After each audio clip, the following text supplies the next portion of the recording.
ও মদিনার বুলবুলি কেমনে তোমায় রই ভুলি।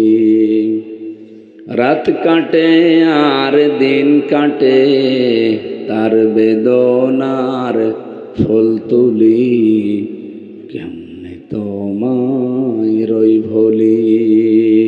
আলহামদুলিল্লাহ। বাংলাদেশের ঐতিহ্যবাহী জেলা কুমিল্লা। শুধু এ নামের কারণে আপনারা বিভাগ পাননি। মোশতাককে আল্লাহ যে কেন এ জেলায় পাঠিয়েছিল এবার পাবো ইনশাআল্লাহ। কারণ বাংলাদেশের 17টা জেলার একটা জেলা কুমিল্লা। কথা বলেন না কেন? এ কুমিল্লায় অনেক কাজই বেশি বেশি হয়, তার ভেতরে এখন এই বেদাত একটু বেশি হচ্ছে। পাশের জেলা ব্রাহ্মণবাড়িয়ার একটু হাওয়া লাগে, তো এই হাওয়া যেন না লাগে। আহলে সুন্নাত নাম নিয়েছে যারা সুন্নি। কিসের সুন্নি ওরা? আহলে বেদাত। একটা জগদ্দল পাথর আল্লাহ বুকের উপর থেকে সরিয়ে দিয়েছে, এখন কথা বলতে পারছি নিঃশ্বাস নিয়ে। 3টা বছর ফাঁসির ওই কন্ডেম ছেলে আমার মনে হয় 30 বছরের মতো লেগেছে। কি করতো জালেমরা আমাদের সাথে, বিশেষ করে আলেমদের সাথে 24 ঘন্টা নজরদারিতে রাখতো, আমরা যেন ভালো খাবারও খেতে না পারি। বাংলাদেশ না, এই এশিয়া মহাদেশের ভেতরে সবচাইতে বড় কঠিন জেলখানা ওইটা, হাই সিকিউরিটি জেল। এরপরে আমাদের জন্য আলাদা একটা ফাঁসির কন্ডেম সেলই বানানো আছে। মনে হয় বানানোর সময় ওইভাবে বানানো। ওখানে হেফাজত ইসলাম, জামাত ইসলাম এরকম নাম দিয়ে দিয়ে রেখে দিত যে এগুলো হেফাজতের মামলা, এগুলো জামাতের মামলা। মামলার নামই হয়ে গেছে হেফাজত। আরে জালেম রে, মামলা কোনোদিন হেফাজত নামে কোনো মামলা আছে? জামাত নামে কোনো মামলা আছে? এটার নামে ব্লগ বানিয়ে লিখে দিয়েছে এখানে জামাতের মামলার লোক থাকে, এখানে হেফাজতের মামলার লোক থাকে, এখানে জঙ্গি মামলার লোক থাকে। এই জন্য খুব কষ্ট পেয়েছিলাম এই 3টা বছর, কিন্তু আলহামদুলিল্লাহ আল্লাহ ধৈর্য এবং সহ্য দিয়েছিলেন। আমার স্ত্রী, মা বাবা, সন্তানাদি যারা ছিল তারা ধৈর্য হারা হয়নি। আমার ওই ছোট মেয়েটা হয়তো ওই যে পিজন ভ্যানের সাথে ঝুলেছিল, দেখেছিলেন কেউ কেউ দেখেছে, কারণ 3টা বছর তো ওর সাথে আমার দেখা নেই। সে 7 মাস রেখে এসেছিলাম, বের হয়ে দেখলাম ওর প্রায় 4 বছর বয়স। এখনো স্বাভাবিক হয়নি ও, কারণ আমারে এখনো ভালো চেনে না। তো ও মনে করে এরকম হুজুর বহু আমাদের বাড়িতে আমাকে সান্ত্বনা দিতে আসে, এরকম একটা হুজুরই এসেছে। আমি জেল থেকে বের হয়ে বাড়ি গেলাম, যেদিন আমার বলছে হুজুর আমাদের বাড়িতে চলে। হ্যাঁ চলো, তোমাদের বাড়ি যাচ্ছে। আমি যে ওর বাবা, ও জানে না। যতটুকু করেছিলেন এই 15.5 বছরে, এ বাংলার জনগণ যদি অতটুকু করে আপনারা টিকে থাকতে পারবেন না।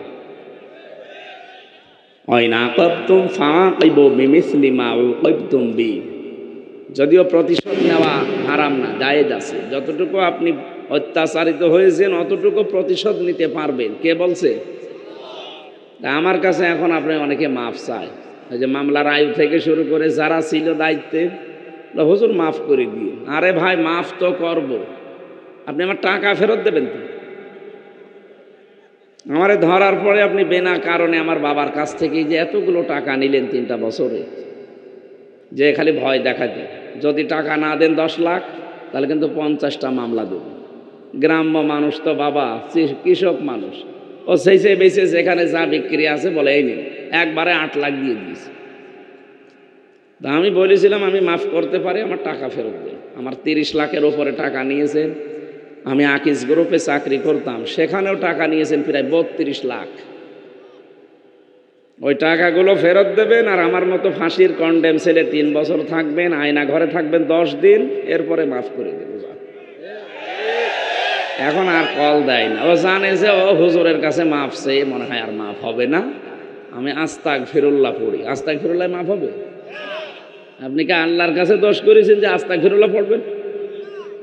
অপরাধ করবেন যার কাছে, স্বীকার করবেন তার কাছে। আর স্বীকার মানে কি, এই যে ওই লোকটা তো মামলার আয়ু স্বীকার করেছে, এমনকি আমার রিমান্ডে যে অত্যাচার করতো সেই লোকও স্বীকার করেছে। কিন্তু স্বীকার করলে কি হবে, আমার কাছে স্বীকার করলে আমার আবার তো মাফ করা লাগবে মন থেকে, নাকি? কথা বলছে না কেন? দুনিয়াতে কেউ যদি কারো হক নষ্ট করে, ওইটা যদি ফেরত দিয়ে যেতে না পারে, মরণের পরে ওই হক আল্লাহ আপনার কাছ থেকে নিয়ে কেউ ফেরত দেবে, তারপরে বলবে যা তোরে ছেড়ে দিলাম।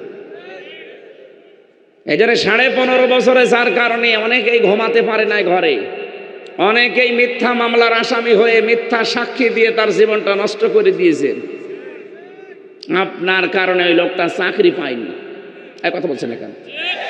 আপনার কারণে ওই লোকটা ব্যবসা করতে পারেনি, মিথ্যা মামলা দিয়ে মিথ্যা সাক্ষী দিয়ে জেল খাটিয়েছেন, ওর ব্যবসা বাণিজ্য বন্ধ করে দিয়েছেন, চাঁদাবাজি করেছেন, খুন গুম আয়না ঘরে রেখেছেন, আর এখন বলবেন আমি আস্তাগফিরুল্লাহ পড়ছি আল্লাহ মাফ করে দাও। অত সহজ?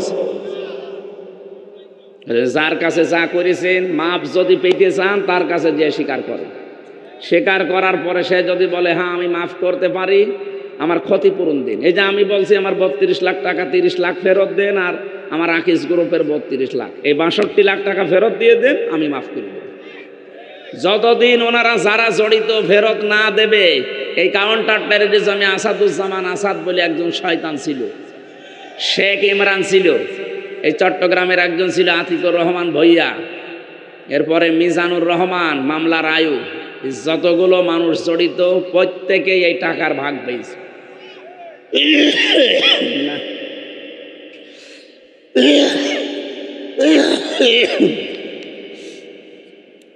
না না কিচ্ছু লাগবে না, গা ঘেমে গেলেই সমস্যা হবে। এই জন্য আমি আপনাদেরকে বাঁচাতে চাই।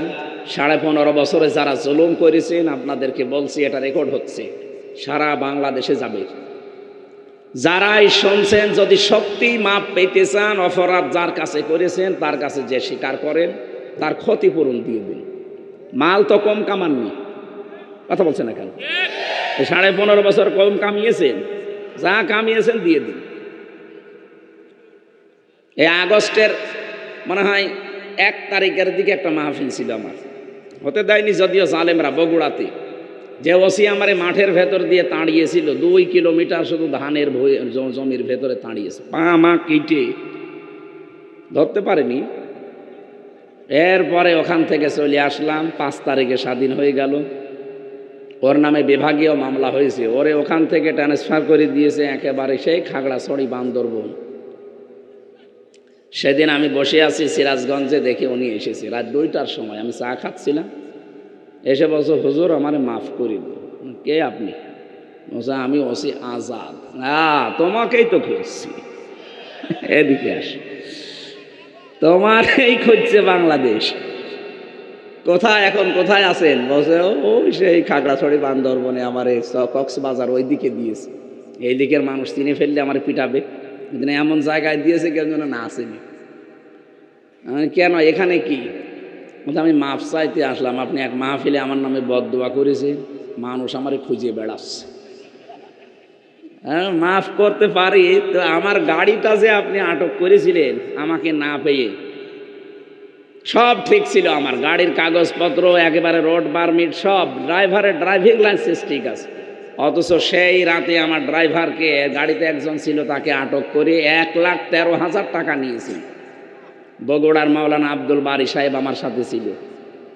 এই টাকাগুলো এখন ফেরত দেন, এরপরে আমি আপনাকে মাফ করে দেবো। যান।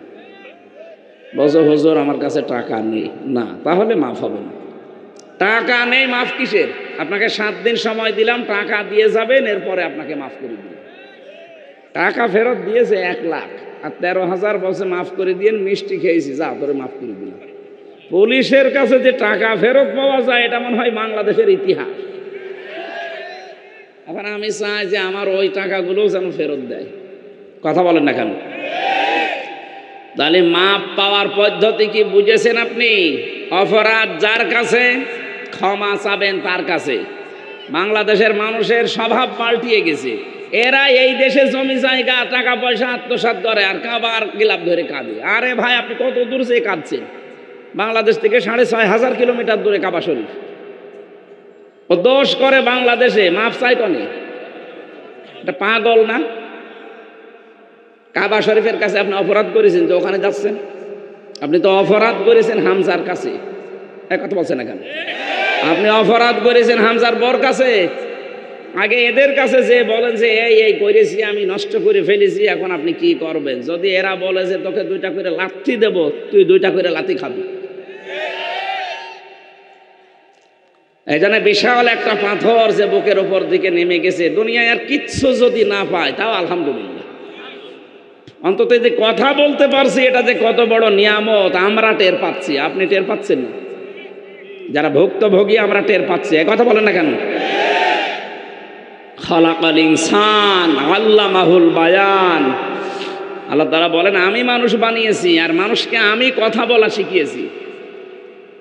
এই যে মোল্লা সাহেব, এই কয়েক ইঞ্চি কণ্ঠ, এতটুকু জায়গা দিয়ে কথা তৈরি হয়। বিজ্ঞান বলছে এখানে 27টা স্তর আছে। 27টা স্তর আছে। এতগুলো ধাক্কা পার করতে করতে শেষে এসে কথাটা বের হয়। আর কোরআন আর হাদিসের ব্যাখ্যা পড়ে দেখেছি প্রত্যেকটি স্তরে একটা করে ফেরেশতা বসে আছে। আল্লাহ এতগুলো চেষ্টা করার পরে একটা কথা বের হয়, আর সেই কণ্ঠনালী আপনি রুদ্ধ করে রেখেছিল এই জালেমরা। সুতরাং এই কণ্ঠ আল্লাহ যখন ছেড়েই দিয়েছেন, যারা কথা বলতে পারেন বলেন আলহামদুলিল্লাহ। দরুদ আর সালাম পড়ছি আমাদের নবী, মহান শিক্ষক মানবতা মুহাম্মদুর রাসূলুল্লাহ সাল্লাল্লাহু আলাইহি ওয়াসাল্লাম। দেবিদ্বার ধামতি এলাকার মানুষেরা ধন্য যে একটা কামিল মাদ্রাসা এখানে আছে। হাজার হাজার আলেম থেকে এখানে বের হয়েছে। সেদিন মুহাদ্দিস আবু নসর আশরাফি ভাই, ডক্টর আবুল কালাম আজাদ বাশার, এ ভাইদের সাথে কথা বলেছিলাম। ওনারা মনে করছে মনে হয় মাদ্রাসার মাহফিল। আমরা বলছে যাবেন আপনি, আমরা ওখানকার ছাত্র। তো যাই হোক, এই গ্রামের ভেতরে তো আছি অন্তত, আলহামদুলিল্লাহ। আমরা রাসূলের ওপরে দরুদ আর সালাম পড়লাম কেন? এ কোরআন পড়তে গেলে প্রতিটি অক্ষরে নবীকে আল্লাহ রাব্বুল আলামিন সম্বোধন করে তার সম্মান মর্যাদা আরো বাড়িয়ে দিয়েছেন। আল্লাহ পাক বলেন, আলিফ দিয়ে আমি বোঝাতে চেয়েছি আমার নবী আহমদ প্রশংসিত, বা দিয়ে আমি জানাতে চেয়েছি আমার নবী বাশির, তিনি সুসংবাদদাতা। তা দিয়ে আমি আল্লাহ জানাতে চেয়েছি আমার নবী মুত্তাকি, পরহেজগার তিনি। সা দিয়ে আমি জানাতে চেয়েছি আমার নবী মুদ্দাসসির, কম্বলওয়ালা। জিম দিয়ে আল্লাহ বলেন আমার নবী জামিল, সুন্দর। হা দিয়ে আল্লাহ পাক বলেন আমার নবী হামিম, অন্তরঙ্গ বন্ধু। খ দিয়ে আল্লাহ জানিয়েছেন আমার নবী খাতামান নবিয়্যিন। এভাবে বলতে বলতে সর্বশেষ অক্ষরে যে আল্লাহ ডাক দিয়েছেন ইয়াসিন, হে নেতা, হে বলেন বলেন। ইয়া হরফে নেতা, ইয়া মানে হে, সিন মানে সাজ্জেদ, সাজ্জেদ মানে নেতা। আল্লাহর ঘোষণা দেওয়া নেতা এই দুনিয়াতে মাত্র একজন। এটা যদি দুনিয়ার বিষয় কেউ মনে করে চলে যান, আপনার কপালে আগুন লাগবে। এই এদিকে তাকান। কেন বললাম এ কথা আগুন লাগবে? এত বড় কঠিন কথা আমি বলতাম না। সূরা হুদ 12 নম্বর পারা 12 নম্বর পৃষ্ঠার 1ম নম্বর লাইনের 98 নম্বর আয়াত। আল্লাহ পাক বলেন ইয়াকদুমু কওমাহু ইয়াউমাল কিয়ামাতি ফাওরাদাহুম নার ওয়া বিইসাল বিরদুল মাওরুদ। এই আয়াতটার তাফসীর আমি যতগুলো পড়েছি, যত তাফসীর আমি এক জায়গায় করেছি, সামারাইজের বাংলা অর্থ এইটা, নেতা যদি জাহান্নামে যায়, ওই নেতার পেছনে যত কর্মী ছিল সব যাবে জাহান্নামে। বাংলাদেশে আপনি যাকে নেতা মেনে চলেন, ওই নেতা যদি জাহান্নামে যায়, ওই নেতার যত কর্মী আছে এই বাংলাদেশে সবাই ওর সাথে জাহান্নামে যাওয়া লাগবে। এই আয়াতটা আমি বানালাম, বলেন। আপনি এবার মিলান তো একটা সারা বাংলাদেশে যে যেই নেতার পেছনে আছে আপনি নিজেই তো বলেন যে না আমার নেতা টাল মাটাল। আমার এমন নেতা যে রাত 12টার পরে তার ঠিক মতো মাটিতে পা পড়ে না, রিকশা ছাড়া বাড়ি যেতে পারে না, এমন নেতা দেশে ছিল না? কথা বলেন না কেন? এমন নেতার চরিত্র মাত্র 6 মিনিট 38 সেকেন্ড মাহিয়া মাহির সাথে অডিও রেকর্ড ফাঁস হয়ে সব হারিয়ে ফেলেছে। এমন নেতা পাওয়া যায় পরিমণির সাথে ধরা পড়ে নাকি? এগুলো সব বানাচ্ছি আমি? বলেন তো এই মানুষগুলোকে যারা মেনে চলতেন, কিয়ামতের দিন এই লোকগুলোর চরিত্র যদি দুনিয়ায় এই হয়, যারা স্পষ্ট জেনাকার, যারা স্পষ্ট চোর ডাকাত, এরা যে বড় চোর আর ডাকাত তার বাস্তব প্রমাণ এই নির্বাচন। 8 সাল থেকে 2024 সাল পর্যন্ত যতগুলো নির্বাচন বাংলাদেশে গেল একটাতেও ভোট হয়েছে আপনি বলতে পারবেন? ভোটের নামে প্রহসন করে আপনি নামের আগে লিখে দেন এখন সাবেক এমপি, সাবেক মন্ত্রী। ভণ্ডামি করার জায়গা পান না? 8 সাল থেকে 24 সাল পর্যন্ত যারা নির্বাচনের নামে প্রহসন করে কেউ এমপি, কেউ মন্ত্রী, কেউ উপজেলা চেয়ারম্যান, কেউ মেয়র হয়েছে, নামের পরে আপনি লিখতে পারবেন না যে সাবেক এমপি, সাবেক মন্ত্রী। এটা অবৈধ, কারণ আমরা আপনাকে ভোট দেইনি।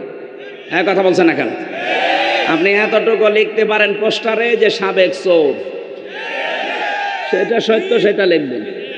নাই লিখে দেবেন সাবেক ডাকাত। মানুষ যেন আপনাকে অন্তত কুকুরের মতো পিটায়, এমনও পিটাবে। সাহেব পাড়া বানিয়েছে মালয়েশিয়া, সেদিন গিয়েছিলাম। বেগম পাড়া বানিয়েছে, থাকতে পারে না, সব তালা লাগানো। আমি যেই হোটেলে উঠে দেখি শয়তান দুটো নিচে বসে আছে। কি গো হুজুর, আমরা আগে পালিয়েছি। ওই শয়তান আগেই পালিয়ে বসে আছে ওখানে। কেন? সে সাহেব পাড়ায় ঘরে থাকবেন না, হলেও ধর তালা মারা, ওখানে গেলে আমাদের পিটাবে। কারণ এদের সেও তো বাঙালি আছে, আর আমার চেহারা তো মার্কা মারা, আমি তো বিনা ভোটের এমপি। এই জন্য যত টাকা নিয়েছেন 8 সাল থেকে 24 সাল পর্যন্ত এমপি মন্ত্রীর নাম নিয়ে রাষ্ট্রের সব টাকা ফেরত দেওয়া লাগবে, নয়তো কোনো মাপ নেই আপনাদের। এই কথা বলেন না কেন? ইয়াসিন বলে আল্লাহ খেলা করার জন্য ডাক দেয়নি। আল্লাহ বলেন, হে নেতা, আল্লাহর ঘোষণা দেওয়া এই নেতা বাদ দিয়ে যারা অন্য কোন নেতার আদর্শ মানেন, আপনি নিশ্চিত থাকতে পারেন ওই নেতা যদি জাহান্নামে যায় আপনিও জাহান্নামে যাবেন। আর আপনি নিজেও জানেন যে ওই নেতা জাহান্নামে যাবে, কারণ ও যে লাল পানি খায়। আপনি জানেন না? আমি আর নিচে নামলাম না।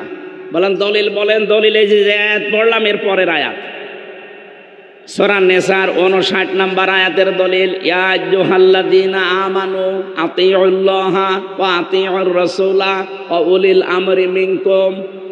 আল্লাহ বলেন, ইমানদারেরা আল্লাহর আনুগত্য করো, রাসূলের আনুগত্য করো, আর তোমাদের ভেতরে যারা নেতা আছে উলিল আমর, এদের আনুগত্য করো। এবার আসেন তো শব্দের দিকে খেয়াল করি। আতিউ এটা ফেল, এটা ভার্ব, এটা ক্রিয়া। এই শব্দটা আল্লাহ নিজের নামে দিয়েছেন, রাসূলের নামে দিয়েছেন, কিন্তু উলিল আমরের আগে দেননি। মুফাসসিরিন ইকরাম জবাব দিয়েছেন আল্লাহ রাসূলকে মানা লাগবে, কোনো প্রশ্ন করা যাবে না, বুঝে আসুক আর না আসুক। কি কথা বলছেন? কিন্তু আল্লাহ রাসূলের পরে কিয়ামত পর্যন্ত যারা দুনিয়ায় নেতৃত্ব দেবে, এদেরকে যদি কেউ মেনে চলতে চায়, মাস্ট বি দেখা লাগবে লোকটা আল্লাহ রাসূলকে মেনে চলে কিনা। আপনি বলেন তো, যে নেতাকে আপনি মানেন ও কি আল্লাহ রাসূলকে মেনে চলে? বলেন না কেন? কিন্তু আমি বলতে পারি, আমি যে নেতাকে মানি এ নেতা আল্লাহ রাসূলকে 100 ভাগ মেনে চলে। তার চেহারা দেখলে আল্লাহর কথা মনে হয়, আর আপনার নেতার চেহারা দেখলে শয়তানের কথা মনে হয়। নাকি বেশি বলে ফেললাম? সে যেই হোক, আমি যারে সত্যিই মেনে চলি, দেখবেন তাকে দেখলে আর কিছু না হোক আল্লাহর কথা মনে হয়। তার কথার ভেতরে কি তাসির দেখেছেন? আমরা 5 ঘন্টা কথা বললে যা হয় সে 2 মিনিটে তাই বলতে পারে। এই না, যারা ওঠাউঠি করেন কি আপনারা, কি সমস্যা কি? আমি বললাম না যে কথা বন্ধ করেন, কথা বন্ধ করেন আর ওঠাউঠি বন্ধ করেন, না আমি মোনাজাত করে দিই ভাই। না মানে আপনি উঠেই যাবেন পরে বাড়িতে, কি কোন কারণে যাচ্ছেন? বিড়ি খাবেন? না, চট্টগ্রাম বিভাগ না এটা? চট্টগ্রাম ছেলেটা আবার বিড়ির মাসলা আলাদা, তো এর ইমাম সাহেবও বিড়ি খায়। আমি চট্টগ্রাম শহরে দেখেছি বিড়ি খেয়ে ইমাম সাহেব ফেলে দিয়ে তাড়াতাড়ি করে নামাজ। কি গো? অথচ আমাদের খুলনা বিভাগে, বরিশাল বিভাগে ইমাম সাহেব বিড়ি না, যদি খাদেমও বিড়ি খায় ওর খাদেমগিরি শেষ। আপনাদের এই চট্টগ্রাম বিভাগের মানুষের জন্য মাসলা আবার আলাদা আছে। যদি খেতে মনে চায় আস্তে করে খেয়ে চলে আসবে, না যদি ওরকম নেশা লাগে তা আমি কষ্ট দিয়ে করবো কি? তাড়াতাড়ি খেয়ে চলে আসবেন। আসবেন তো? বলছে ইনশাল্লাহ। ঠিক আছে, এলাকার মানুষ যে বিড়ি খায় তবে বোঝা যাচ্ছে। তাহলে আমার ফাইনাল কথা গেল এইটা, আল্লাহ রাসূলকে যারা মেনে চলে তাদেরকে মেনে চলা নামাজ রোজার মতো ফরজ। কথা বলে না কেন? দলিল সূরা নিসার 59 নম্বর আয়াত, আর কারো দলিল লাগবে না। এবার আসেন আমরা তেলাওয়াতকৃত আয়াতের তাফসিরে যাই। বলিষ্ঠ কণ্ঠে আপনারা কথা শুনছিলেন মাওলানা সাদিকুর রহমান ভাইয়ের কাছে। আমার কণ্ঠ তো এরকম দারাজ না, জালেমরা যাই ছিল নষ্ট করে দিয়েছে খাবার দিয়ে। কথা বললে এখন বুকে আর গলায় ব্যথা হয়ে যায়। যতটুকু পারছি চেষ্টা চালাচ্ছি। সূরা নিসা আয়াত নাম্বার 58, আলোচনার বিষয় হচ্ছে আমানাত। কি বললাম? এই বিষয়টা আজকে আমরা ক্লিয়ার করব, কারণ এটা কিন্তু সাধারণ বিষয় না। নবীজি জানিয়েছেন কিয়ামতের আগে মাইকিং করে আমানতদার মানুষ খুঁজে পাওয়া যাবে না। সেই সময় কিন্তু এসে গেছে। এখন এলাকার ভেতরে যদি একজন আমানতদার মানুষ থাকে, 8-10 গ্রামের মানুষ জানবে যে ওই এলাকায় একজন আমানতদার মানুষ আছে। তাহলে আমানতের শব্দটা শুনতে ছোট মনে হলেও এ ব্যাপক বিষয় আছে এর ভেতরে। আমরা তাফসীর আকারে পুরাটা আজকে শেষ করতে চাই। কি তাফসীর করতে হলে যে 5টা বিষয় সামনে রাখা লাগে, তার 1 নম্বরে হচ্ছে শুদ্ধ তেলাওয়াত, যেটা আমরা করেছি। 2 নম্বরে মাতৃভাষায় অর্থ। আল্লাহ পাক বলেন ইন্নাল্লাহা, অবশ্যই আমি আল্লাহ, ইয়া'মুরুকুম, তোমাদেরকে নির্দেশ করছি, আন তুআদ্দুল আমানাতি ইলা আহলিহা, প্রত্যেকটা আমানত তার প্রাপকের কাছে পৌঁছিয়ে দাও। ওয়াইদা হাকামতুম বাইনান নাস, যখন মানুষের ভেতরে মীমাংসা করবা, বিচার করবা, আন তাহকুমু বিল আদলি, তখন ন্যায় বিচার করবা। ইন্নাল্লাহা, অবশ্যই আল্লাহ, নি'ম্মা ইয়াইযুকুম বি, কত সুন্দর উপদেশ আমাদেরকে দিলেন।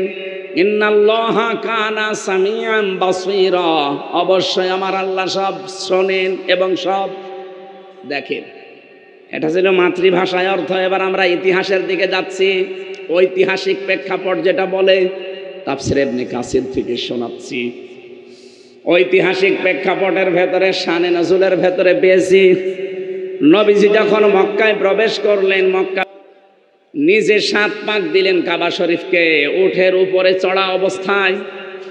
যে আড়া লাঠি ছিল হাতে, ওইটা দিয়ে হাজরে আসওয়াদকে তিনি স্পর্শ করলেন। কাবার ওই সময় চাবি যার কাছে ছিল তার নাম ওসমান ইবনে তালহা। তাকে ডাক দিয়ে বললেন চাবিটা দাও। চাবি খুললেন, প্রবেশ করলেন, নামাজ আদায় করলেন, চাবিটা আবার নিয়ে তার হাতে ফিরিয়ে দিয়ে এই আয়াতটা তিনি তেলাওয়াত করে উপস্থিত জনগণকে শুনিয়ে দিলেন। ইন্নাল্লাহা ইয়া'মুরুকুম আন তুআদ্দুল আমানাতি ইলা আহলিহা, অবশ্যই আমি আল্লাহ তোমাদেরকে আদেশ করছি যাবতীয় আমানত তার প্রাপকের কাছে সঠিকভাবে পৌঁছিয়ে দিবা। এ আদেশ দিলেন কে? আরো জোরে বলেন। পৃথিবীর প্রতিটি জিনিস আমাদের কাছে আমানত, বিশেষ করে এই কোরআনটা আমাদের কাছে শুধু না, বিশ্বে এখন 850 কোটি মানুষ আছে, সবার কাছে কোরআন আমানত। আল্লাহ রাব্বুল আলামিন সূরা আহজাবের 72 নম্বর আয়াতে ঘোষণা দিয়েছেন, ইন্না আরাদনাল আমানাতা على السماوات والأرض والجبال অবশ্যই আমি আল্লাহ আরজ করেছিলাম, পেশ করেছিলাম আমার এই আমানতকে। কোরআনে কারিম তাহলে আল্লাহর পক্ষ থেকে আমাদের কাছে, আরো আসতে বলেন, এই আমানত আমি প্রথমে পেশ করেছি আকাশের কাছে, জমিনের কাছে, পাহাড়ের কাছে। কেউ রাজি হয়নি। ফা বাইনা ইয়াহমিলনাহা, কেউ এটা বহন করতে রাজি না। সবাই অস্বীকার করেছে যে না, আমরা পারবো না। ওয়াশফাকনা মিনহা, এবং সবাই ভীত সন্ত্রস্ত হয়েছে, সবাই ভয় পেয়েছে, না বিশাল আমানত, এটা পারা যাবে না। ওয়াহামালাহাল ইনসান, শেষ পর্যন্ত বহনের দায়িত্ব নিয়েছে পৃথিবীর মানুষেরা।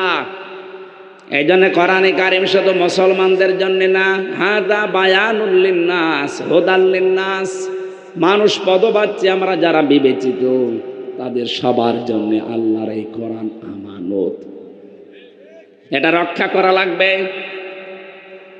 কোরআনে কারিমের আমানতকে আজ আমরা অনেকে দূরে ঠেলে দিয়েছি, ভুলে গেছি। আমরা হাদিস পড়েছি সেই ছোটবেলায়, আয়াতুল মুনাফিকি সালাসা, ইযা হাদ্দাসা কাযাবা, ওয়া ইযা ওয়াদা আখলাফা, ওয়া ইযা আতমিনা খান। বুখারী শরীফের হাদিস। নবীজি বলেন মুনাফিকের আলামত তিনটা, কথা বললেই মিথ্যা কথা বলে, ওয়াদা করলে খিলাফ করে, আর আমানত রাখলে খিয়ানত করে। বাংলাদেশে 54 বছরে যারা আমানতের দায়িত্বে ছিলেন, রাষ্ট্রের প্রতিটি চেয়ার কিন্তু জনগণের কাছে আমানত। এক কথা বলেন না কেন? এই আমানতগুলো যদি আমরা সঠিকভাবে ব্যবহার করতে পারতাম, 54 বছর আগে বাংলাদেশে ন্যায় বিচার কায়েম হয়েছিল।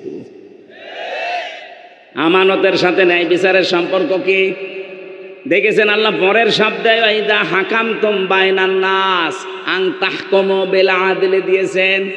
যখন বিচার করবা, মীমাংসা করবা মানুষের ভেতরে, অবশ্যই তখন তোমরা ন্যায় বিচার করবা। আমানতের সাথে বিচারের একটা সম্পর্ক আছে, আমরা তাফসীর থেকে শুনবো ইনশাআল্লাহ। তাহলে প্রথম নাম্বারে ছিল আমানাতি, বহু বচন। এটা আমি পুরা কোরআন শরীফ এই শব্দটা চেষ্টা চালিয়েছি বের করার। আমি আমানত পেয়েছি প্রধানত 9 প্রকার। কয় প্রকার? 9 প্রকার আমানত আমাদের জীবনে আল্লাহ দিয়েছেন। এটা যদি সত্যি আমরা ভুলে যাই, কিয়ামতের দিন মুনাফিকের খাতায় নাম নিয়ে কাফেরদেরও নিচে থাকা লাগবে জাহান্নামে। জান্নাত পাওয়া দূরের কথা, জাহান্নামে যাবে না, পারে একেবারে নিচে থাকবেন। জাহান্নামে যে নিচে থাকবে, এটাকে আমি বানালাম নাকি? সূরা নিসা 140 নম্বর আয়াতে আছে, ইন্নাল্লাহা জামিউল মুনাফিকিনা ওয়াল কাফিরিনা ফি জাহান্নামা জামিআ। অবশ্যই আমি আল্লাহ একত্রিত করব জাহান্নামের ভেতরে মুনাফিক আর কাফেরদের। বলেন তো আগে কার নাম? এই বলেন না কেন? আগে আল্লাহ মুনাফিককে দেবে, এরপরে কাফেরদের রাখবে। তাহলে আমানতের দায়িত্ব পালন না করলে মানুষ হয়ে যায় মুনাফিক, আর এরা থাকবে কাফেরদেরও নিচে। এই জন্য আমাদের খুব সতর্ক থাকা দরকার। বিশ্বনবী শুধু বলেই শেষ করে দেননি আমানত, নিজের জীবনে জীবন দিয়ে তিনি দেখিয়েছেন।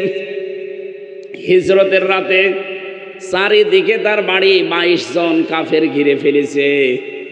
বিশ্ব নবী হযরতে আলীকে ডাক দিলেন, বলেন, হে আলী, তুমি আমার এই বিছানার উপরে শুয়ে পড়ো।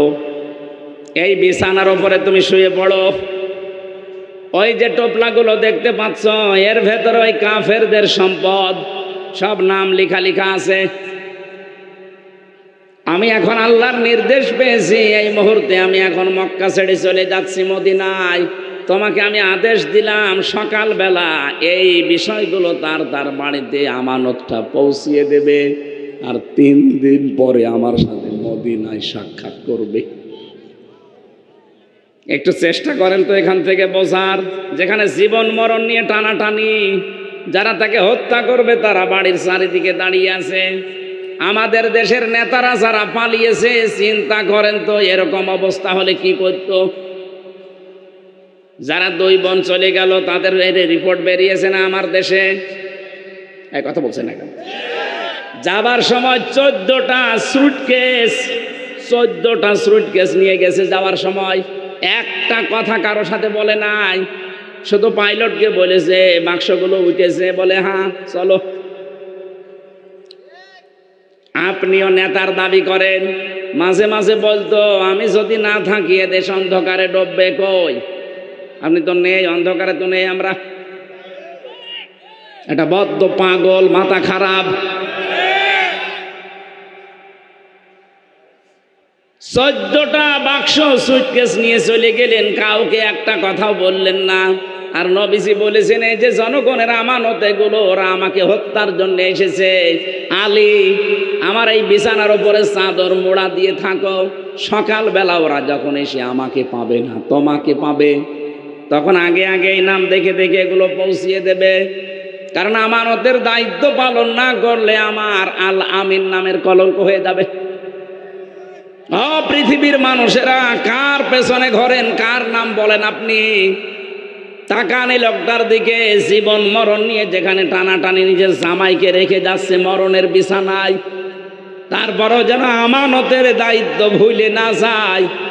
কারণ আলামিন আর সাদিক নামের কলঙ্ক হয়ে যাবে। আপনি যে নিয়ে চলে গেলেন এতগুলো বাক্স, আপনার নামের কলঙ্ক হয়নি? আপনাকে মানুষ এখন চোর বলে। কথা বলেন না কেন? কাওয়া কাকুকেও তো বলে যেতে পারতেন যে কাওয়া আমি চলে যাচ্ছি, কাওয়া কেউ বলে নাই। আমারেও তো বলতে পারতেন যে তোর 3 বছর জেল খাটালাম, হামজা আমি চলে গেলাম, তাও বলেনি।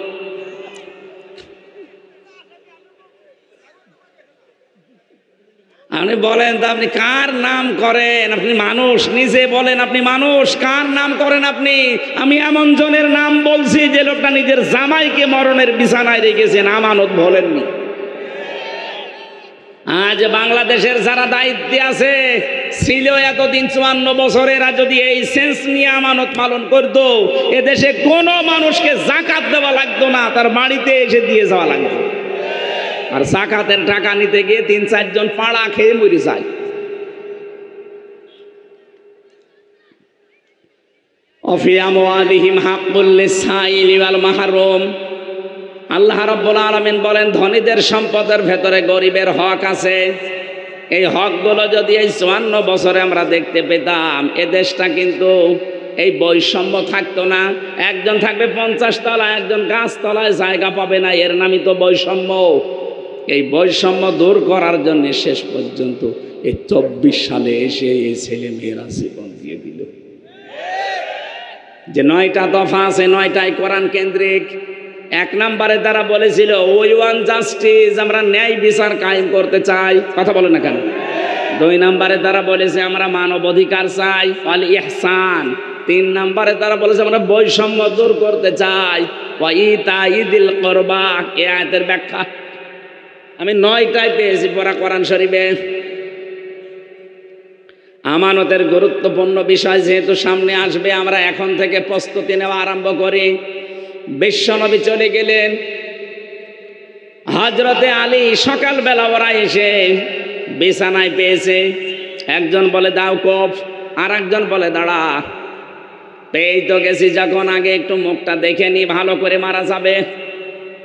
হযরতে আলী যেহেতু চাদরটা হাত দিয়ে এভাবে ধরে আছে যেন মুখ দেখতে না পায়, উনি লিখেছেন তার জীবনের ভেতরে আমি পড়েছি, হযরতে আলী বলেন কাফেরেরা 4-5 জন এসে চাদর টানাটানি করে কিন্তু খুলতে পারে না।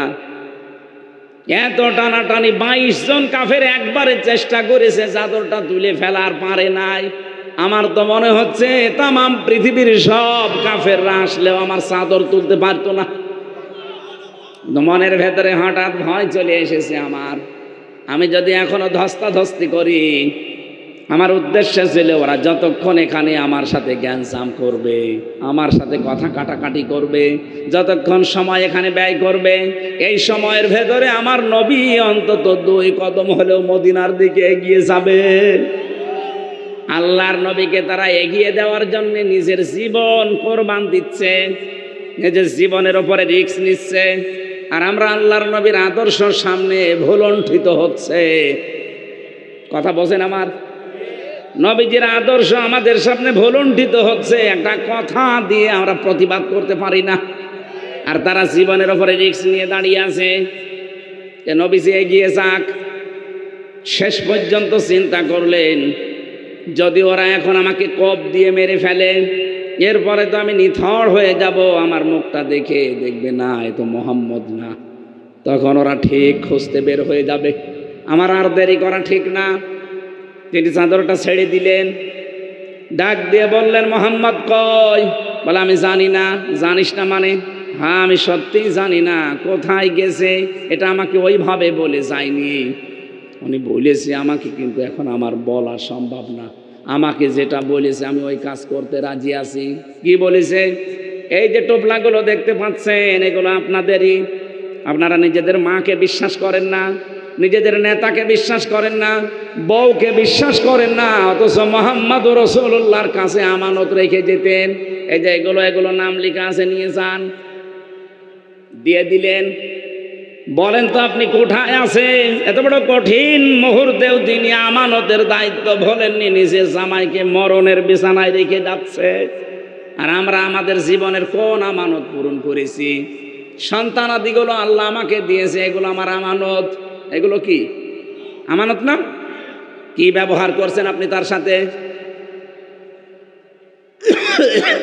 একটা সন্তান জন্ম দিলে শুধু দায়িত্ব শেষ হয়ে যায় না, তার প্রতি 11টা দায়িত্ব পালন করা লাগে।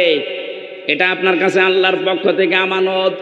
আল মালু ওয়াল বানুনা যিনাতুল হায়াতিদ দুনিয়া ওয়াল বাকিয়াতুস সালিহাতু খায়রুন ইনদা রাব্বিকা সাওয়াবান ওয়া খায়রুন আমালা।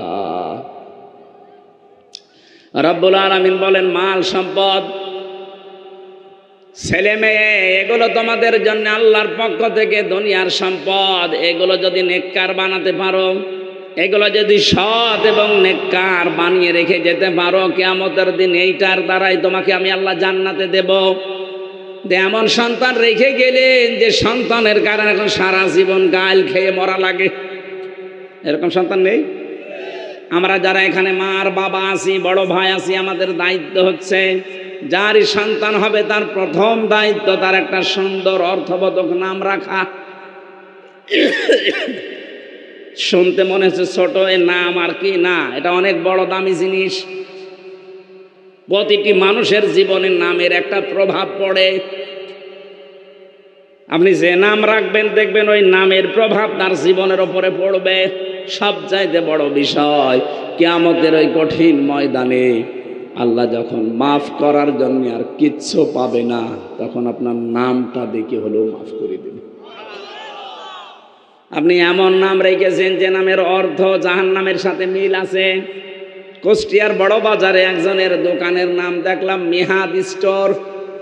ওনাকে বললাম যে ভাই কি এ নাম দিয়েছেন? বলছে আমার ছেলের নাম মিহাদ। এ নাম দিয়েছেন কেন?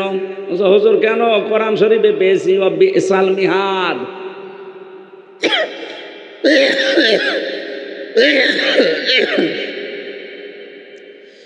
বললাম যে ভাই বিসাল মিহাদ মানে জানেন জাহান্নামের নিকৃষ্ট স্থান, কোরআন শরীফে পেয়েছি। এই জন্য নাম রাখা লাগবে অর্থবোধক, আলেমদের কাছ থেকে জিজ্ঞাসা করে নেবেন। একবার যদি কারো সন্তানের ছোটবেলায় কোনো নাম পড়ে যায়, মরণ পর্যন্ত ওই নাম আর কোনোদিন মোছে না। কারো নাম যদি কালো মিয়া থাকে, ও যত টাকার মালিক হোক, সারা জীবন ওরে কি বলবে? আমার দাদা বেঁচে থাকতে একটা গল্প বলতেন, জেলে থাকাকালীন উনি মারা গেছে। বলতেন হামজা, এক লোকের নাম ছিল ফ্যানসাটা। লোকজন গরিব মানুষ তো ওই নামে তারে ডাকে। কিন্তু এখন টাকা পয়সার মালিক হয়ে গেছে, ধনী মানুষ, বিভিন্ন কায়দায় চিন্তা করছে আমি এত টাকার মালিক, আমার পেছনে মানুষ এত ঘরে, আর আমারে মানুষ ডাকে ফ্যানসাটা, এ নাম আমি রাখবো না, পাল্টাবো। এলাকার মেম্বার চেয়ারম্যান যারা আছে তাদেরকে ডাক দিয়ে বলছে আপনারা আমার নাম পাল্টিয়ে দিন। গরু জবাই করেছে, ছাগল জবাই করেছে, মানুষকে খাওয়াচ্ছে, সারা দিন চলছে খাওয়া দাওয়া।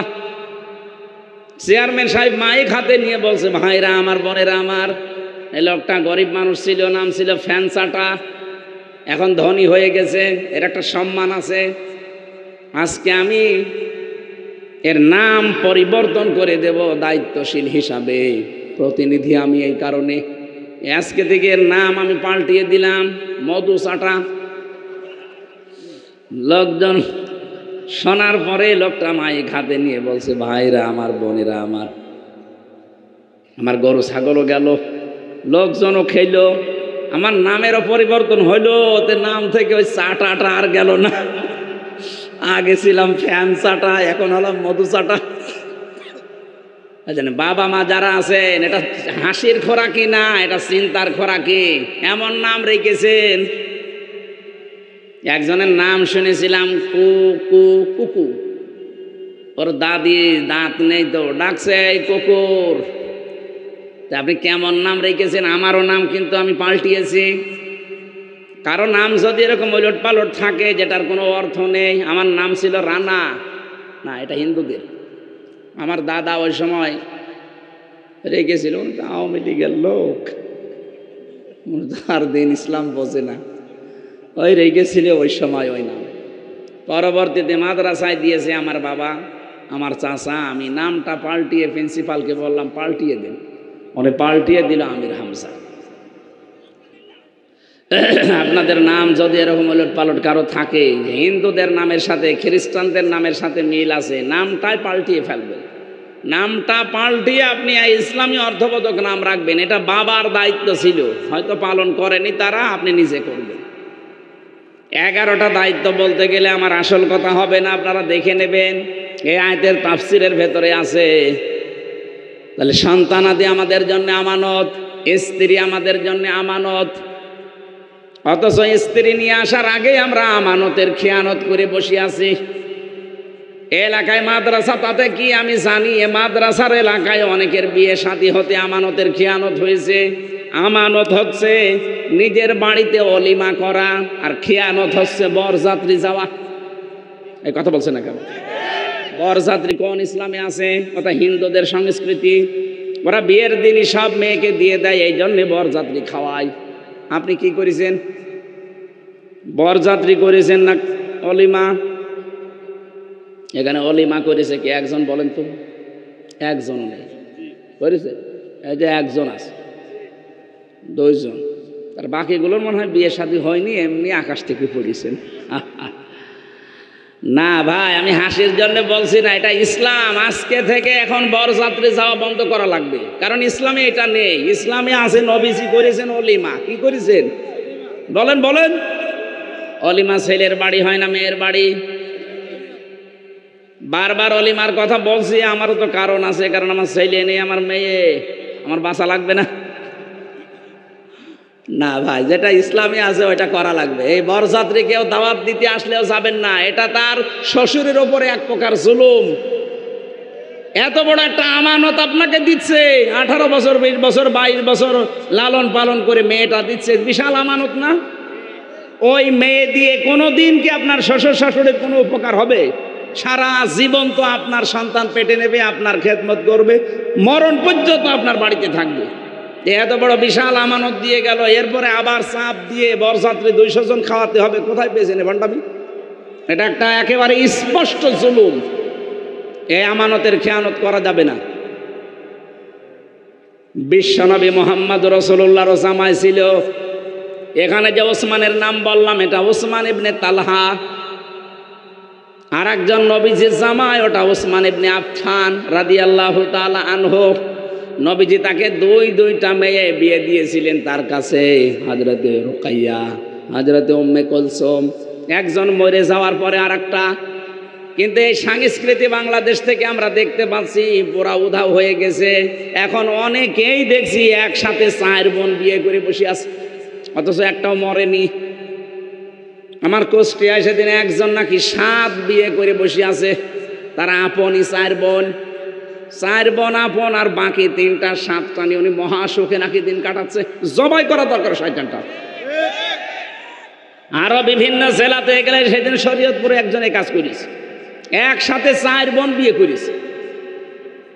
এই প্রকাশ্য হারাম কাজগুলো পরিবার সমাজ এই রাষ্ট্রে জারি থাকে, আর আমরা একটা প্রতিবাদও করি না। কি কোন কারণে আছে আমরা? এটা প্রকাশ্য হারাম কাজ না? নবীজি বলে নবীজি করিস। আরে নবীজি করেছে, নবীজির প্রথম মেয়ে মারা যাওয়ার পরে আরেকটা মেয়ে বিয়ে দিস, আপনি ওইভাবে করেন। একসাথে আপন 2 বইকে বিয়ে করা জায়েজ আছে? একটা মরে গেলে আর একটা করবেন। নবীজি বোঝাতে চেয়েছিলেন যে আমি ওসমানকে এমন জামাই পেয়েছি, আমার যদি মেয়ে আরেকটা থাকতো অবিবাহিত, তাই আমি ওসমানকে ওইটাও দিয়ে দিতাম। জামার আচরণ কি পেয়েছিলেন যে 2টা মেয়ে দিয়ে হয়নি, আরেকটা দিতে চাই। আর আমাদের শ্বশুর শাশুড়ি যারা একটা দিয়েই বলে যে ওইটা বাদ দিন।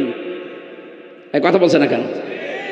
এমন জামাই হওয়া লাগবে, অন্তত শাশুড়ির মেয়ে যদি থাকে আরেকটা, অন্তত এটা মরে গেলে যেন ওইটাও দিতে চাই। ওই রকম জামাই এখন কম না বেশি?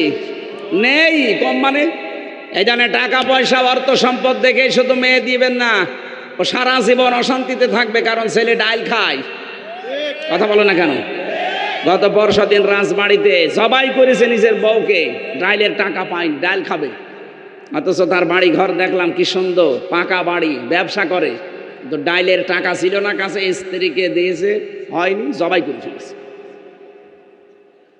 এই জন্য বাবা মা যারা আছেন, মেয়েকে যদি কষ্ট হয় 20 বছর 25 বছর পর্যন্ত রাখতে পারলেন, এমন একটা জানোয়ারের হাতে দিলেন যে ও একেবারে জ্যান্ত জাহান্নামে দিয়ে দিলেন।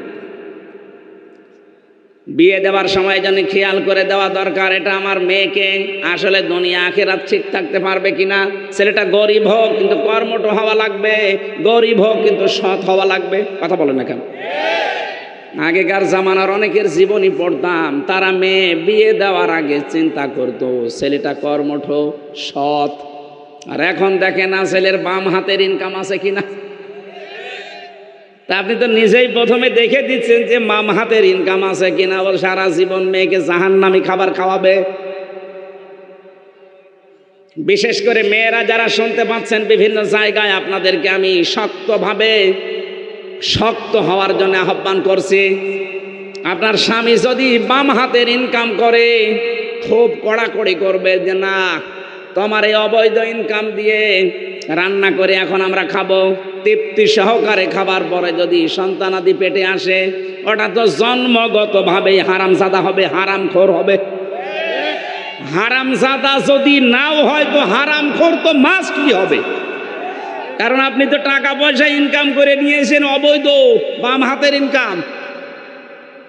আপনি বলবেন যে না, আমি 10 মাস 10 দিনে সন্তান পেটে নেব, এত কষ্ট সহ্য করে যাকে দুনিয়ার মুখ দেখাবো। 57 ইউনিট কষ্ট সহ্য করা লাগে একটা সন্তানের মুখ দেখতে, অথচ পুরুষ মানুষ দুনিয়ায় যত আছে সর্বোচ্চ 45 ইউনিট কষ্ট সহ্য করতে পারে। আর একটা সন্তানের মুখ দেখতেই মায়ের কষ্ট হয় 57 ইউনিট। এত বড় বিশাল কষ্ট, 1 বালতির উপরে রক্ত আমার শরীর থেকে ঝরে যাবে, মরণের বিছানা থেকে ঘর থেকে আমি ঘুরে আসবো, এইরকম কঠিন জায়গা থেকে না, আমি হারামখোর পেটে নিতে পারবো না। আপনারা শক্ত হন। হাজারো স্বামী, আরে নিজে আমি স্বামী, আমি জানি পুরুষের দুর্বলতা কোন জায়গায়। আপনারা শক্ত হন ও বাধ্য হবে হারাম ইনকাম বন্ধ করতে। এই কথা বলছেন না কেন? স্ত্রী আমাদের জন্য একটা আমানত। কোরআনে কারিমে একটা দোয়া শিখিয়েছেন আল্লাহ, আজকে থেকে অন্তত ফরজ নামাজ শেষ হয়ে গেলে আয়াতুল এই দোয়াটা পড়বেন, পরিবারটা আমার আল্লাহ আস্তে আস্তে শান্তির দিকে নিয়ে যাবে।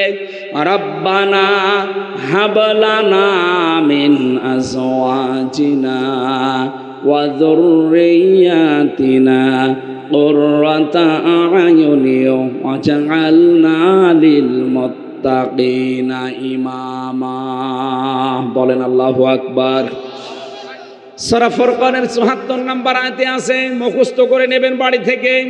আজ অনেকের সন্তান, অনেকের স্ত্রী মেয়ে অবাধ্য হয়ে যাচ্ছে, দিনের পর দিন বিভিন্ন নেশা ভানের দিকে চলে যাচ্ছে। স্ত্রী মন মতো না, কথা শুনতে চায় না। আল্লাহর শেখানো এই দোয়াটা একটু আমল করে দেখেন, মাত্র 15 দিন আল্লাহ পাক অবশ্যই পরিবর্তন মাস্ট বি দেবেই, কিন্তু আপনার বিশ্বাস অনুযায়ী কাজ হবে।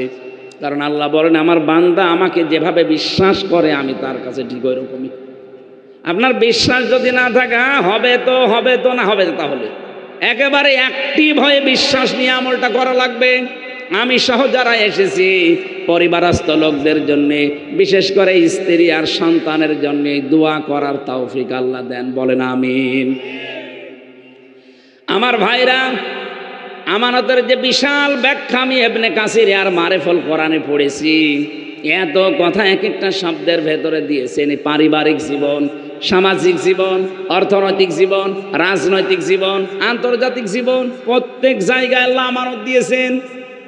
এখন যদি বলেন ভোট, হ্যাঁ এটাও আমানত।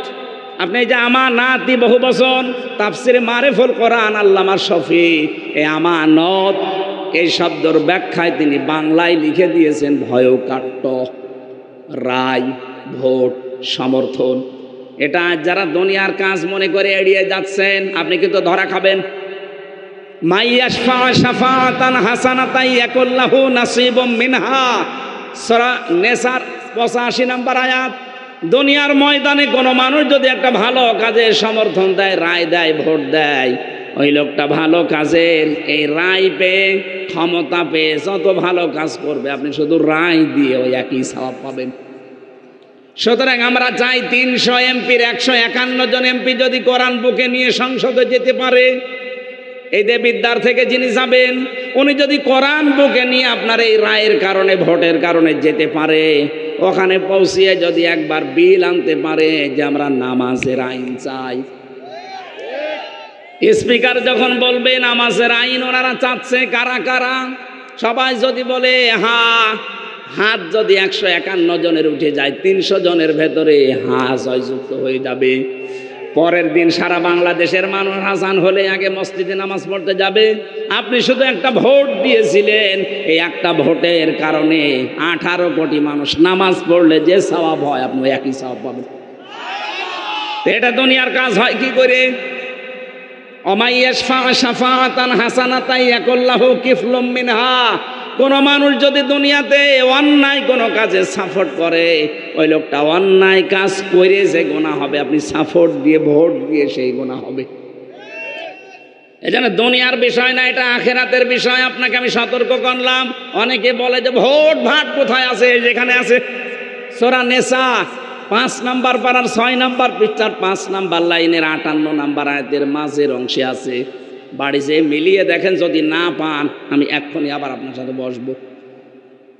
মারিফুল কোরআন আল্লামা শফি তাফসিরে ভয়কাট্য, রয়া কারণ তুস্ত, সিদ্ধান্ত, রায়, ভোট, এগুলো সব লেখা আছে। নাকি আমি বানিয়ে বলছি? এটা যদি কেউ দুনিয়ার কাজ মনে মনে করেন, না আমার বাবা দাঁড়িয়েছে, আপনার বাবা কি মরণের পরে বাবার সাথে সম্পর্ক শেষ? এটা বানালাম। ফাইদা নফিখা ফিস সূর ফালা আনসাবা বাইনাহুম, যখন ফুৎকার দেওয়া হবে, আনসাব, নসবের বহু বচন আনসাব, যত রকমের সম্পর্ক আছে, রক্তের সম্পর্ক, আত্মীয়তার সম্পর্ক, দলীয় সম্পর্ক, সব শেষ। সুতরাং যতদিন সম্পর্ক আছে এই চোখ খোলা রাখা, চোখ বন্ধ হয়ে গেলে সব শেষ। এই জন্য আপনার বাবা দাঁড়িয়েছে আর আপনার বাবা মদ খাবে, মদের রায় পাশ করবে, আপনি তাকে ভোট দেবেন, রায় দেবেন, মনে করবেন এ দুনিয়ার কাজ। কে বলেছে দুনিয়ার কাজ? দুনিয়ার কোনো কাজ নেই, যা করবেন সব আখিরাতের কাজ, ওইটা দিয়ে আপনার আখিরাত তৈরি হবে। এজন্য আশা করছে আপনার বিবেকের দরজায় ধাক্কা লাগবে। এরপরও যদি কারো বিবেক না খোলে, ওই আফসারি ভাইয়ের মতো আপনার বিবেকের ওপরে কুকুরে প্রসাব করেছে, অবশ্য ঠিক করেছে, মেনে নেবেন ভাই, আপনার উপকার হবে। আমার ভাইরা, এই আমানতের সাথে সাথে আল্লাহ ন্যায় বিচারের কথা দিয়েছেন। মানুষের ভেতরে যদি ন্যায় বিচার আমরা কায়েম করতে পারি, কিয়ামতের ময়দানে 7 শ্রেণীর মানুষদেরকে আল্লাহ যে আরশের ছায়াতলে স্থান দেবেন, তার ভেতরে প্রথম আল ইমামুল আদেল, যারা ন্যায় বিচার করে। আজ ব্যক্তি থেকে শুরু করে পরিবার, সমাজ, রাষ্ট্রে কোনো জায়গায় আমরা ন্যায় বিচার পাচ্ছি না। আগস্টের 5 তারিখের আগেও ছিল না, এখনও আস্তে আস্তে নষ্ট হয়ে গেছে। ইসলামী মাইন্ডের অনেক পরিবারেও এখন ন্যায় বিচার নেই। স্বামী স্ত্রীর সাথে ন্যায় বিচার করে না, স্ত্রী স্বামীর সাথে ন্যায় বিচার করে না। অথচ নামাজ পড়ে, রোজা রাখে, কালো বোরকা পরে, ও মনে হয় যে জান্নাত যাওয়ার আশা করে বসে আছে, জীবনও পাবেন না। আপনি ন্যায় বিচার করবেন স্বামীর সাথে। নবীজি বলেন 4টা কাজ যদি কোনো স্ত্রী লোক তার স্বামীর প্রতি আর স্বামী তার স্ত্রীর প্রতি 4টা কাজ করে, 2 জনের জন্য জান্নাতের দরজাগুলো আল্লাহ খুলে রাখবে। এর 1 নম্বরে ইদা নাজারা ইলাইহা সাররাতুহু, স্বামী যখন স্ত্রীর দিকে তাকাবে তখন যে কোনো ভাবে স্বামীকে খুশি করবে। 2 নম্বরে ওয়াইদা গাবা আনহা হাফিজাতুহু, স্বামী যখন বাইরে যাবে তখন নিজের ইজ্জত, সম্ভ্রম, সন্তান, টাকা পয়সা এগুলো সে সংরক্ষণ করবে, হেফাজত করবে। 3 নম্বরে ওয়া তুইনু আলা দীনি যাওজাতিহা, স্বামীকে দ্বীনের পথে চলার জন্যে, ইসলামের পথে চলার জন্যে সাহায্য করবে, সহযোগিতা করবে, উৎসাহ দেবে। এইরকম বউগুলো আজ বাংলার ঘরে ঘরে নেই, এজন্য ইসলামও পিছিয়ে আছে। আপনার স্বামী মানবতার কাজ করে, দ্বীনের কাজ করে, দ্বীন কায়েমের জন্য সময় দেয়, আপনি পেছন দরজা দিয়ে তাকে সাহায্য সহযোগিতা না করে, উৎসাহ না দিয়ে আরো উল্টাপাল্টা কথা তাকে বলেন, তাকে গরম দেন আর বলেন কি এত কাজ করো তুমি, আর দেশে লোক নেই না। খাদিজাতুল কুবরাকে আল্লাহ জান্নাতে ঘর বানিয়ে দুনিয়ায় পাঠিয়েছেন এই একটাই কারণে। তিনি কিন্তু জীবনে 1 ওয়াক্ত নামাজ পড়েননি, রোজা রাখেননি, হজও করেননি, যাকাতও দেননি। তারপরও খাদিজাকে আল্লাহ জান্নাতে ঘর বানিয়ে সুসংবাদ পাঠিয়েছেন একটা কারণে, তিনি স্বামীকে সাপোর্ট দিতেন। আজ আমার বাংলার মেয়েরা যদি এভাবে সাপোর্ট দিত, এদেশের হাজারো পুরুষ মানুষ ইসলামী আন্দোলনে সক্রিয় হতো। এক কথা বলে না কেন? 4 নম্বরে স্বামী যেটা পছন্দ করে ওটা যদি জায়েজ হয়, মাস্ট বি আপনাকে মানায় লাগবে। আমি নিজের স্বামী, যত স্বামী এখানে আছে প্রতিটি স্বামী আমরা পছন্দ করি, আমরা মন থেকে চাই যে বিয়ের পরে আমার মা বাবা আমার সাথে থাকবে। কিন্তু 100 জনের প্রায় 98টা মহিলা চায় না। কুমিল্লাতে মনে হয় নেই, বাধ্য হয় অনেকে স্ত্রীর মন রাখতে গিয়ে মা বাবাকে আলাদা করে দিতে, বৃদ্ধাশ্রমে রেখে আসে, বাড়ি থেকে তাড়িয়ে দেয়। এক কথা বলছেন না কেন? পুত্রবধূ যারা শুনছেন বা শুনবেন, জীবনও জান্নাত যেতে পারবেন না। আর আমি স্বামী হয়ে বলছি আল্লাহর কসম, স্ত্রী কখনো স্বামীর মন পাবে না যতক্ষণ স্ত্রী স্বামীর মা বাবার সাথে নিজের মা বাবার মতো আচরণ না করবে। আমি আশা করে আপনারা বুঝেছেন। আল্লাহ আমাদেরকে একেবারে পরিবার থেকে শুরু করে একেবারে আমাদের আদালত পর্যন্ত সব জায়গায় ন্যায় বিচার করার তৌফিক যেন দান করেন। ইন্নাল্লাহা নি'ম্মা ইয়াইযুকুম বি, এত সুন্দর সুন্দর ওয়াজ নসিহত তোমাদের করলাম, তোমরা মেনে নাও। ইয়াইযুকুম বি, এই ওয়াজগুলো কার? আমি শুধু অ্যাডভার্টাইজ করলাম। আল্লাহ আমাদেরকে ওয়াজগুলো আমাদের প্র্যাকটিক্যাল লাইফে মেনে চলার তৌফিক দিন, বলেন আমিন। আল্লাহুম্মা আমিন। লা ইলাহা ইল্লা আনতা সুবহানাক ইন্নী কুনতু মিনাজ জালিমিন। রব্বুল আলামিন, অসুস্থ শরীর নিয়ে সেই কুষ্টিয়া থেকে কুমিল্লা ধামতি কামিল মাদ্রাসা, ধামতি উত্তরপাড়া যুব সমাজের উদ্যোগে আয়োজিত বিশাল মাহফিলে এসে গভীর রজনীতে আমরা হাত তুলেছি। আল্লাহ মেহেরবানিকে তুমি আমার শরীরটা আগের অবস্থায় ফিরিয়ে দাও। আমানত সম্পর্কে যে তথ্যগুলো তুমি কোরআনে দিয়েছো, নবীর হাদিসে পেয়েছি, অল্প কিছু সময় হলেও আমরা কথাগুলো বোঝার চেষ্টা চালিয়েছি। এখন প্র্যাকটিক্যাল লাইফে আমল করার তৌফিক দাও। সওয়াবগুলো তুমি নবীজির রওজায় পৌঁছিয়ে দাও। এ মাহফিলের আয়োজন করতে গিয়ে তোমার জানদা বান্দা ফখরুল সহ যত যুবকের আশ্রম দিয়েছে, এই যুবকদেরকে যে মা পেটে নিয়েছে, মায়ের পেট তুমি ধন্য করে দাও। রব্বুল আলামিন, মা বোনেরা বিভিন্ন জায়গায় যারা বসে আছে পর্দার আড়ালে খাদিজার মতো তাদের বানিয়ে দাও। এলাকায় মাটির নিচে যত মানুষ ঘুমিয়ে আছে কোরআনের ইজ্জতে মাফ করে দাও। বিশেষ করে কোরআনের এই আহ্বানে সাড়া দিয়ে যারা নিজেরা সময় দিয়েছে, অর্থ দিয়েছে, এদের এই অর্থ টাকা পয়সা ওসমানের সাথে কবুল করে নাও। আল্লাহ তাআলা আমানতের বিশাল একটা ভার দায়িত্ব নবীজি জীবন দিয়েও পালন করেছেন।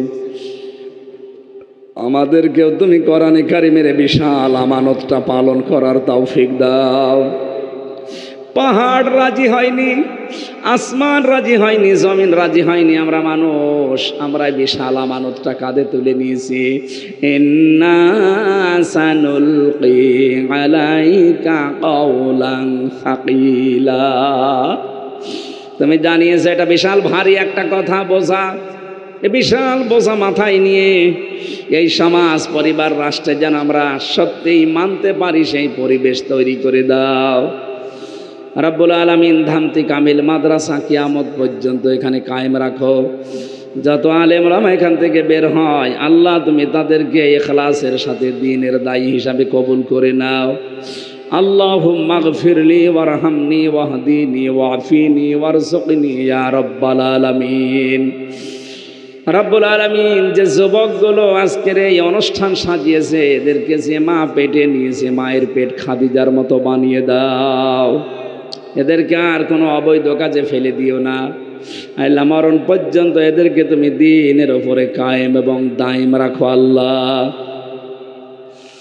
কোরআনে কারিম দিয়ে বাংলাদেশটা চলছে, এটা যেন দেখে মরতে পারি সেই তৌফিক দাও। কখন কার কাছে আজরাইল চলে আসে জানি না, যখনই আসবে যেন পড়তে পারি লা ইলাহা ইল্লাল্লাহু মুহাম্মাদুর রাসূলুল্লাহ।